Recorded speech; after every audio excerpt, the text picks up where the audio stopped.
Hi. Yeah, I just want to introduce myself. I'm Peter Davies. I'm the founder of Green Running. You may see that it's not a Green Running logo up there. It's a bird one. We went for a rebranding session earlier this year. I must also apologise. I've literally spent the entire morning in bed, covered in a blanket with some Lemsips, so not feeling my best. So apologies in advance for that. So yeah, I just want to give you a overview. I know I did a couple of minutes yesterday, and we've got a demo outside for anybody interested. But yeah, Verve, we're a domestic solution with a commercial offering coming during Q2 next year. It's a box which sits on top of your electricity meter, but can also communicate with smart meters if that's put through, a Zigbee chip in it. A key differentiator for us is the release, which is happening in Q1, is megahertz. So we're kind of in the ultra high frequency stuff. And we've got a quad-core processor sat in the box, so we do most of our machine learning down on the actual box itself and stream up the data second by second up to the cloud, where we do another run of the machine learning up there. The key benefits we've been focusing on for the client, first one, device recognition. We're trying to do as much instantly for the client as possible, so they don't have to go and label their own data. We try and do that much ourselves. Protecting the home. Been working a lot with hair straighteners and those types of scenarios, so where we can send a message to the consumer if they've left on their hair straighteners after a couple of minutes. Fault detection. It's a lot of the kind of condition monitoring stuff I know a lot of people are playing around with. We've done a lot of work on fridges, and you walk into our office and there's kind of broken fridges everywhere. And we also have a lab up in Leicester, and we've been smashing appliances up there too. And return on investment calculations. So the guys at Fresh Energy were talking about this yesterday, how if you plug in your data, then actually we'll show you the latest return on investment for an eco kettle or eco fridge, etc. And the key thing for us as well is self-install. So we post these out to users. It takes voltage and current's taken by current cloud.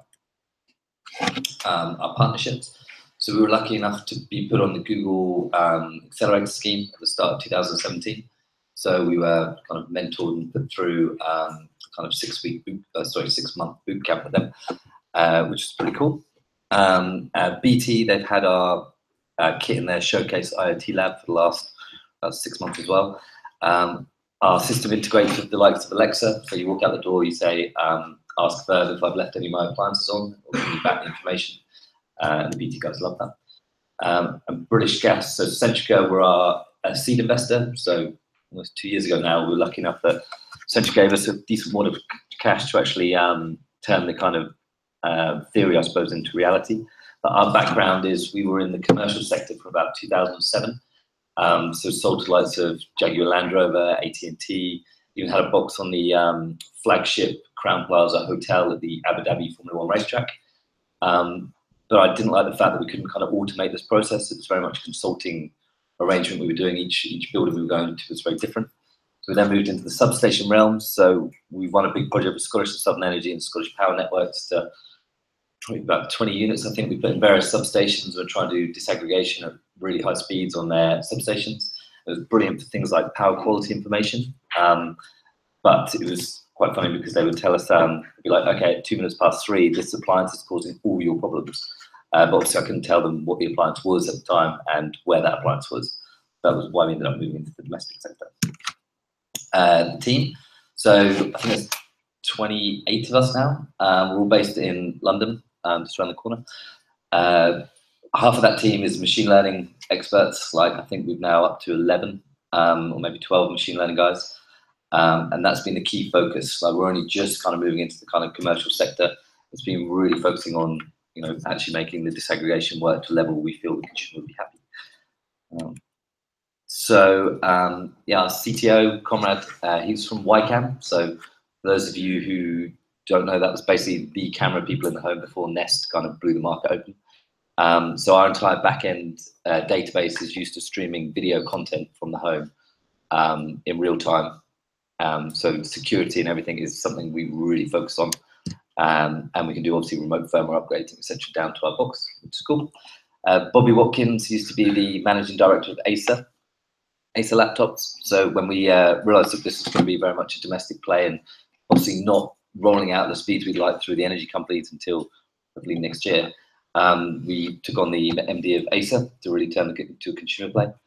And our head of machine learning, Dr. John Dennis, is from a speech background, so that's, you can probably tell where a lot of our influences come from. So yeah, the board, James Cameron advises David Cameron on, or used to advise David Cameron on government policy.